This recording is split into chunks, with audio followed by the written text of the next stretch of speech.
Hello, good afternoon. This is Thalia MK. Welcome to Internet 2.0 Conference 2024, Dubai, February edition. And we have with us Mr. Ahmed Serag, who is professor, founder, and director of AI Innovation Center in Weill Cornell Medicine, Qatar.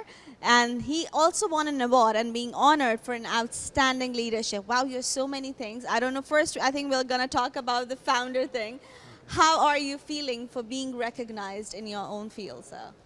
Thanks for having me. It's a great feeling. I think like being selected for such a prestigious award, highlighting my contribution in the field of artificial intelligence for over 17 years now. It's a great feeling. I think like there's many people contributing to that. My family, my friends, and all the people I work with, great people. So yeah, feeling really fresh and happy. So your AI research or your AI work is related to the medicine, correct? Yes. So can you enlighten us about your specification and Cornell's specification in this field?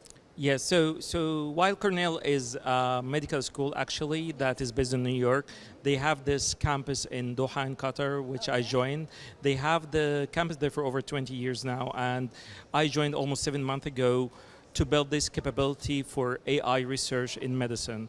So what we do there is really solving many of the medical challenges in collaboration with either professors or other investigators from Cornell, but also with other medical institutes, either locally within Qatar or within the region of Gulf, or also globally. So we have also lots of work with UK and also industry partners like pharmaceutical companies, for example.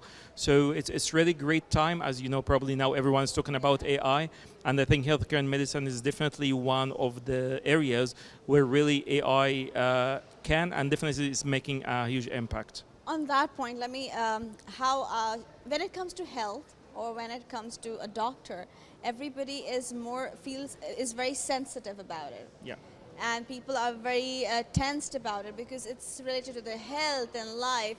There are two kind of people where they will be open for change and understanding the change, but there are people who would always want to have the help of a proper old-fashioned doctor and wouldn't allow or accept the AI. Yeah.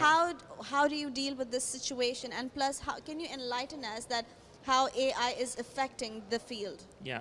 So most of the work we do now is affecting in many ways, but not at the level yet where we can say an AI algorithm will do a full diagnosis, for example, or treat a patient, right? So most of the algorithms we have now, if not all, have to go through a very rigorous process where it gets validated and approved, like in the US by FDA, for example, or in Europe by CE and other organizations. So first we want to make sure that go through all of these regulation and is really ready to go to the next step.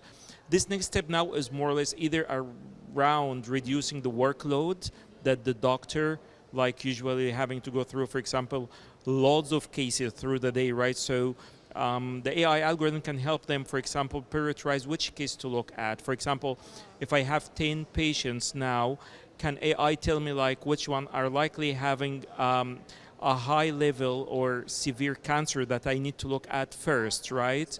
So prioritize this. The other aspect that also could help, not making a diagnosis, but help in the decision making, right? So most of the time you need like two opinions, right? Sometimes if you're talking about a rare disease or something very sophisticated, maybe this second opinion is not there, right? Because there's not many experts in that specific disease, maybe in the region, in the country, or in the hospital. So having an AI trained on the knowledge that was gathered from many of these experts, probably from across the world, this software or AI algorithm could be used to give a second opinion, telling the doctor, yes, you're doing the right diagnosis, or if there's a conflict, maybe they should seek another opinion.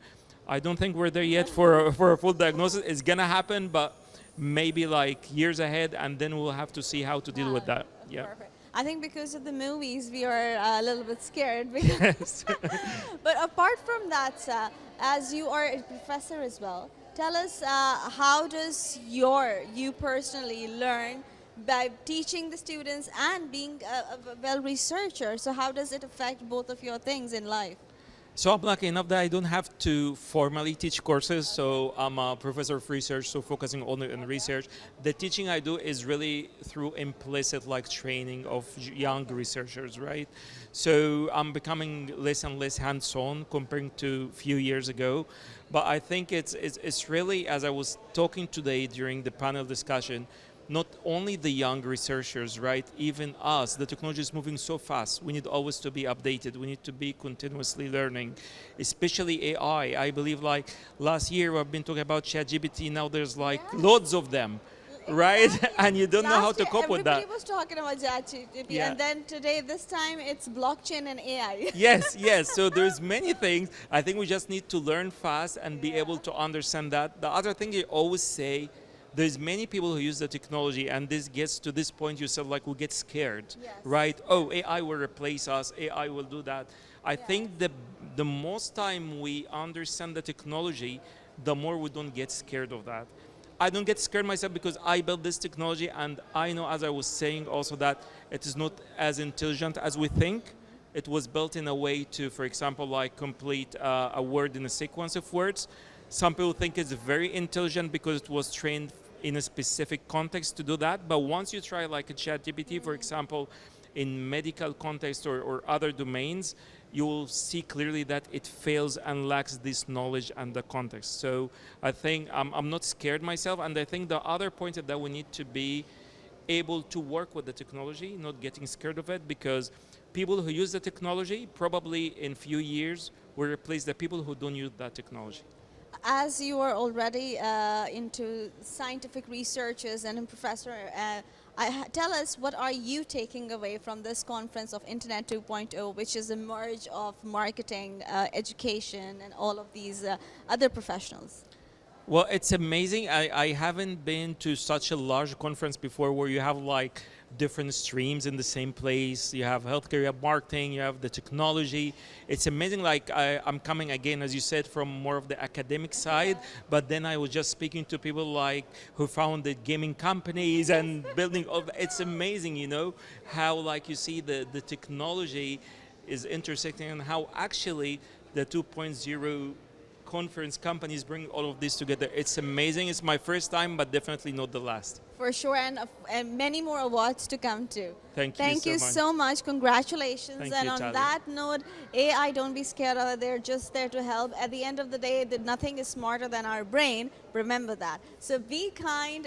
Don't waste plastic and stop wastage of water. This is Talia MK signing off from Internet 2.0 Conference 2024.